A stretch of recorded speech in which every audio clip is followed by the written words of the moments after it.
मैं दोबारा दोहरा देता हूँ, मनोअन दोहरा देता हूँ कि भट्टी साहब के पास तो ये रजिस्टर मौजूद होता है। ये तो यार दफा हो जाए भाई, वो रजिस्टर यार कैसी बदतमीजी वाली हर मर्तबा मैं उनकी बात कर रहा हूं, मैंने आपकी बात नहीं की। सर मेरे पास तो अलग है, रिसर्च मैंने लिया है। तजिए पे बात करें, भट्टी साहब के रजिस्टर से मेरा क्या ताल्लुक यार? आमिर भाई क्या हो गया आपको यार? यार रिस्पेक्ट करता हूं, आपकी इज्जत करते हैं, आप सर पे चढ़ते जाते, छोड़े मेरे पास रजिस्टर है, मैं बात करता हूं, उसका जवाब दे। रटे रटाए फिक्रे तो फलाना तो फलाना। आप मेरी इज्जत ना करें, मेरी उसमें ज्यादा इज्जत है कि आप मेरी इज्जत ना करें। बेशर्मी करते हैं आप, बेशर्म आदमी। आप मेरी इज्जत ना हर मर्तबा आप आ जाते हैं, इस मर्तबा बातें अपनी करते बेइज्जती करानी है। कोई खुदा का खौफ करो यार। सर आपस में हमारी आपस में क्यों लड़ रहे हैं यार? भट्टी साहब रुक जाए यार, खुदा के लिए हर मर्तबा मेरे पे बात करता है। मैंने कभी इसकी बात की है यार? हर मर्तबा इसकी बात करती, बात करता जाता है, रटे रटाए फिक्रे फलाना रजिस्टर। आप अपनी बात करें यार।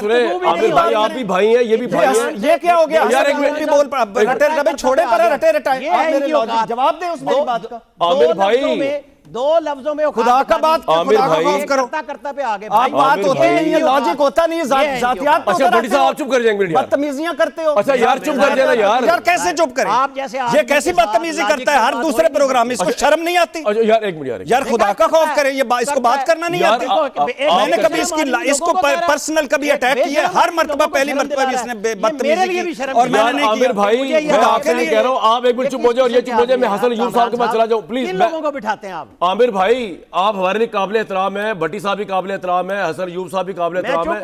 अब आप मेरे कहने पे आप भाई हैं मेरे, ठीक है ना आमिर भाई? आपको पता ना भाई हैं, तो अब आपसे जितना मेरा ताल्लुक उतना भट्टी साहब से भी नहीं है, तो आप मेरे कहने पे चुप कर जाए। मैं हसन यूब साहब के पास जाऊंगा यार एक मिनट के लिए। हसन भाई बात ये है कि हम जज्बात की राह में बह जाते हैं, मैं भी बह जाता हूँ। आमिर इलियास राणा साहब तो वैसे ही शुरू से जानता हूँ जज्बाती आदमी है यार। क्या बदतमीजी है भट्टी साहब? अच्छा भट्टी साहब चुप हो जाए यार। भाई बदतमीजी नहीं है, मैंने कभी आपको पर्सनल लाइफ किया है? मैं क्या करता हूं, मैं कैसे करता हूं, मैं क्यों करता हूं? लॉजिकल जवाब दें। रटे रटाए फिक्रे, इनको शर्म नहीं आती? बस आके गिरेबान पकड़ ना कहना यार, अब ना यार खुदा का खौफ करें यार, खुदा का खौफ करें। मैंने आमिर साहब को छोटा भाई, मेरा छोटा भाई। और यार चले मैं माफी मांग लेता हूं उनकी तरफ से यार। यार हर मर्तबा यार क्या कसम से अच्छा आमिर भाई अब असूल ये तय कर रहे। यार एक मिनट बात तो करने दें यार, बात तो मैंने एक बात की, मैं असूल ये तय कर रहा हूं कि आमिर भाई ना आप ना हसन यूब साहब ना भट्टी साहब आप एक दूसरे को मुखातिब नहीं करेंगे, आप मेरे सवालों के जवाब देंगे। एग्रीड?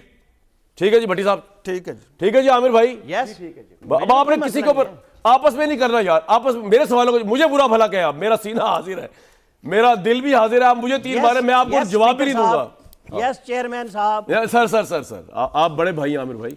अच्छा हसन भाई ये बात तो हो गई जिस तरफ हो गई, मैं ये जानना चाह रहा हूं आपसे कि ये नवाज शरीफ साहब तो हर चीज़ के अंदर अल्हम्दुलिल्लाह, और मुझे पता उनके साथ ज्यादती हुई है, मैं मानता हूं, और मैं इस बात का भी कायल हूं। आमिर इलियास राणा साहब ने लास्ट शो में जो बात कही थी मैं उसे एग्री करता हूं। मैं उन लोगों में से था जिन्होंने बड़े शादियाने बजाए थे पनामा के अंदर। मैं समझता हूं कि मैंने तो उस केस को उस तरह पढ़ा ही नहीं, उनके साथ ज्यादती भी हुई है, मैं ये भी मानता हूं। लेकिन अब इमरान खान के साथ ज्यादती हो रही है कि नहीं हो रही? क्योंकि ये ना हो कि कुछ साल बाद जिस तरह अभी हम कह रहे हैं, मैं आप और आमिर साहब मिलकर कह रहे हैं कि जी नवाज शरीफ साहब के साथ बड़ी ज्यादती हुई, तो हम कहें जी इमरान खान के साथ ज्यादती हुई।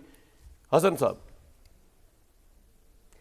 नहीं, थोड़ा सा फर्क है। यानी जो इमरान खान साहब हैं उनके अपने कुछ ऐसे अमाल हैं जिनकी वजह से उनको आज ये दिन देखने पड़ रहे हैं। यानी आप देखिए कि उन्होंने, यानी देखिए सादिक और अमीन तो वो थे, लेकिन इसके बावजूद आपको याद होगा उन्होंने इस्लामाबाद में पब्लिक गैदरिंग में एक जो है वो साइफर को हिलाया था। साइफर को हिला के कहा कि जी ये वो बैरूनी साजिश का सबूत है, और उठा के अपनी वेस्टकोट में डाल दिया। फिर उसके बाद होता क्या है जी कि बाद में वो कहते हैं कि जी ये तो मैंने जो खाली सफ़ेद कागज़ ले रहा था, तो वो अच्छा सादिक और अमीन था, या तो पहले झूठ बोला था या बाद में झूठ बोला है। अब साइफर वाला केस जो है वो कोई मामूली केस नहीं है, नेशनल सिक्योरिटी का मामला है। हमारी जो आर्म फोर्सेस हैं, जो हमारे डिप्लोमेट्स हैं दुनिया भर में, उसका जो है वो उनकी बड़ी तज़हीक हुई है, उनके ऊपर लोगों ने हंसा है, जग हंसाई हुई है। तो ये कुछ चीज़ें ऐसी हैं। या इसके अलावा अगर 9 मई के वाक़यात हैं, अगर 9 मई के अंदर वो जो साबिक चेयरमैन है तहरीक इंसाफ, अगर वो मुलव्विस पाए जाते हैं, तो देखिए बात यह है कि वो उसके मास्टरमाइंड है। अच्छा हसन भाई मैं एक बात बताऊं आपको, और हमारी एक बात बताऊं सर, बिल्कुल बिल्कुल मैं आपसे एग्री करता हूं। जो अफवाज के खिलाफ जहर भरा है उन्होंने, अगर ये 9 मई ना भी होता तो इमरान खान साहब ने जो 1.5 साल बयानिया बनाया है वही काबिल जुर्म, बहुत बड़ा जुर्म है कि वो 9 मई मैं कहता हूं ना भी होता रिगार्डलेस ऑफ दैट।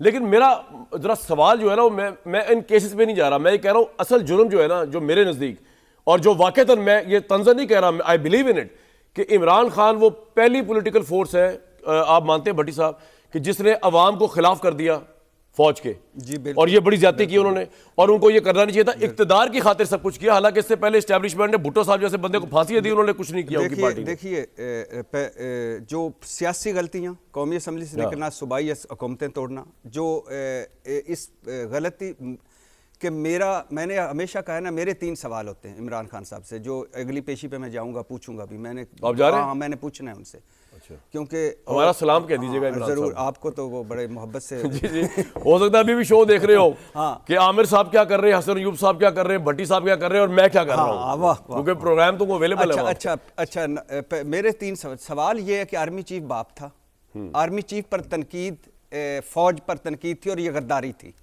अब वो बाप अचानक मीर जाफर मीर सादिक बन गया, फिर उसके बाद क्यों मीर जाफर मीर सादिक से मुलाकातें?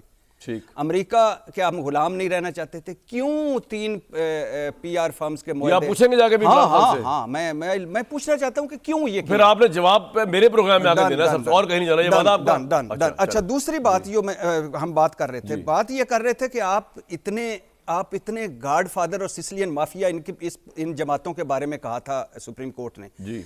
ये है वो गॉड फादर सिसिलियन, एक जज की जिंदगी तबाह कर दी है, उसने गलती की जिंदगी में, उस गलती की मुबैना तौर पर वीडियो से मुबैना तौर पर ब्लैकमेल किया, उस ब्लैकमेल करके उसको लगवाया एहतसाब अदालत का जज, उसके पास केस लगवाए, फिर उसको ब्लैकमेल किया। कभी हुसैन नवाज मदीना में मिल रहा है, कभी जाती उमरा में वो मिल रहा है, और उस वक्त जाती उमरा पता है वो क्यों बैठे थे? 8 हफ्ते के रिलीफ पर, जो सुप्रीम कोर्ट ने दिया था कि आपकी सेहत खराब है जाएं, उसमें वो ब्लैक और हलफनामे में लिखता है जज अरशद मलिक के, मुझे ब्लैकमेल करके वीडियो पर ले जाया गया उधर। बात ये है कि और नहीं, हलफनामे में मैं सारा हलफनामे की बात कर रहा हूं। अच्छा, और आज जब वक्त आया था ये बताने का कि वो जज कसूरवार नहीं था, कसूरवार इस्टेब्लिशमेंट थी जिसने दबाव डाला था, उस वक्त सरेंडर कर गया। क्यों? क्योंकि अब वो मेरिट पे केस होता, लड़ना पड़ता, वो लो जी, मैं जाली और झूठ आ गया। मैं ब्रेक के बाद वापस आऊंगा तो आमिर भाई जो मेरे हरदिल अजीज झूठ के भाई पैगंबर, जो मेरे हरदिल अजीज भाई हैं, उनसे सवाल मैंने पूछ रहा है कि ये 8 फरवरी का इलेक्शन वन वे और दी अदर वे किस तरफ जाता नजर आ रहा है, क्योंकि अब तो नून लीग के अपने अंदर से ये आवाजें उठ रही है मुल्तान वगैरह से कि पॉपुलर पार्टी शायद नहीं है उस तरह। इस पे सवाल उठेगा। और एक दफा फिर कह दूं कि नासिर भट्ट साहब हो गए, हुसैन नवाज साहब हो गए, हसन नवाज साहब हो गए, मरियम नवाज, यार मुझे अपनी जिम्मेदारी पूरी करने देना एज अ प्रोफेशनल, उस पर आपका अपना तजिया आ गया। इनके ऊपर मेरे प्रोग्राम के अंदर कोई ऐसा फैक्ट नहीं पेश किया कि नासिर भट्ट साहब या हुसैन नवाज साहब ये ब्लैकमेलर है या इन्होंने सब कुछ किया। भट्टी साहब की ये राय उन्होंने बकौल उनके, मैंने वो हलफनामा नहीं देखा, इन्होंने देखा हुआ है, बकौल इनके वो हलफनामे में लिखा हुआ है, तो वो भी अरशद मलिक साहब की राय हो सकती है। इससे भी साबित नहीं हो रहा कि ये तमाम हस्तियां नासिर साहब हैं, हुसैन नवाज हैं या मरियम साहब है, नवाज शरीफ ये ब्लैकमेलर, ये साबित नहीं हो रहा। ये कानून में हाँ, ये कानून में अभी साबित होना है। एक ब्रेक लूंगा जी मैं।